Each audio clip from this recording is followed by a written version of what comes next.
എൻസൈക്ലോവിങ്സിൻ്റെ പുതിയൊരു വീഡിയോയിലേക്ക് നിങ്ങൾക്ക് ഏവർക്കും സ്വാഗതം. ഈ വീഡിയോയിലൂടെ നിങ്ങളുമായി ഷെയർ ചെയ്യുന്നത് സ്ത്രീകൾക്ക് ലഭിക്കുന്ന സ്ത്രീ സുരക്ഷാ പെൻഷനുമായി ബന്ധപ്പെടുത്തിയുള്ള വിശദമായിട്ടുള്ള വിവരങ്ങളാണ് ഉൾപ്പെടുത്തിയിട്ടുള്ളത്. നമ്മുടെ വീഡിയോ സാധ്യമായി കാണുന്ന സുഹൃത്തുക്കളാണെങ്കിൽ ആദ്യമേ തന്നെ ചാനലൊന്ന് സബ്സ്ക്രൈബ് ചെയ്യുക.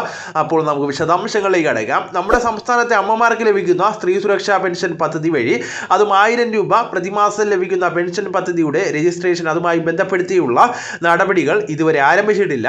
ഒരുപാട് ആളുകൾ പഞ്ചായത്തിലും അതോടൊപ്പം തന്നെ ഓൺലൈൻ സർവീസ് സെന്ററുകളിലും ഒക്കെ തന്നെ ഈ ഒരു കാര്യങ്ങൾ അന്വേഷിച്ച് ചെല്ലുന്നുണ്ട്. തിരഞ്ഞെടുപ്പ് പെരുമാറ്റച്ചട്ടമൊക്കെ ഇപ്പോൾ നിലവിലുണ്ട് എന്ന കാര്യം പൊതുജനങ്ങൾ മനസ്സിലാക്കേണ്ടതാണ്. നമ്മുടെ സംസ്ഥാനത്ത് അത് ഉള്ളത് കൊണ്ട് തന്നെ ഇതിൻ്റെ രജിസ്ട്രേഷൻ അത് ആനുകൂല്യ വിതരണമൊക്കെ നടത്തുമ്പോൾ അത് ചട്ടവിരുദ്ധമാണ്. രജിസ്ട്രേഷൻ ഉൾപ്പെടെയുള്ള കാര്യങ്ങൾ ആരംഭിക്കാത്തത് അതുകൊണ്ട് തന്നെയാണ്. അത് മാത്രമല്ല, ഓൺലൈൻ വഴിയുള്ള രജിസ്ട്രേഷൻ അതിവിടെ സർക്കാർ ഉദ്ദേശിച്ചിരിക്കുന്നത് പ്രത്യേക പോർട്ടൽ സജീവമാക്കുന്നതായിരിക്കും. വനിതാ ശിശുക്ഷേമ വകുപ്പിൻ്റെ പോർട്ടൽ മുഖാന്തരമായിട്ടുള്ള രജിസ്ട്രേഷനും അതിനുശേഷം അപേക്ഷയിൽ ലഭിക്കുന്ന പ്രിൻ്റ് ഔട്ട് ഉൾപ്പെടെയുള്ള കാര്യങ്ങൾ നമ്മുടെ പഞ്ചായത്തിൽ ഏൽപ്പിക്കുന്ന രീതിയിലൊക്കെ ആയിരിക്കും ഇതിൻ്റെ ക്രമീകരണങ്ങളൊക്കെ നടത്തുന്നത്.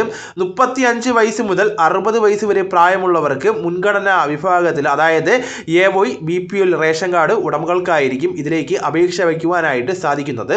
നിലവിലെ റേഷൻ കാർഡിലെ ആനുകൂല്യങ്ങൾ മറ്റേതെങ്കിലുമൊക്കെ പെൻഷൻ ആനുകൂല്യങ്ങളോ, അതായത് സർക്കാർ ജോലിയോ അല്ലെങ്കിൽ സർക്കാർ സ്ഥാപനത്തിലെ കരാർ നിയമനം ഒന്നും ലഭിച്ചിട്ടില്ലാത്ത വ്യക്തികൾക്കായിരിക്കും ഈ ഒരു ആനുകൂല്യത്തിന് അപേക്ഷ വയ്ക്കുവാനായിട്ട് അർഹത ഉണ്ടായിരിക്കുന്നത്. അപ്പോൾ ഈ വിവരം നിങ്ങളുടെ സുഹൃത്തുക്കളിലേക്കും മറ്റ് ഗ്രൂപ്പുകളിലേക്കും കൂടെ ഷെയർ ചെയ്യുക. നമുക്ക് തുടർന്നും വിജ്ഞാനപരമായിട്ടുള്ള മറ്റ് വീഡിയോസും ആനുകാലിക വിവരങ്ങളുമായിട്ട് വീണ്ടും കാണാം. അതുവരെ ഗുഡ് ബൈ.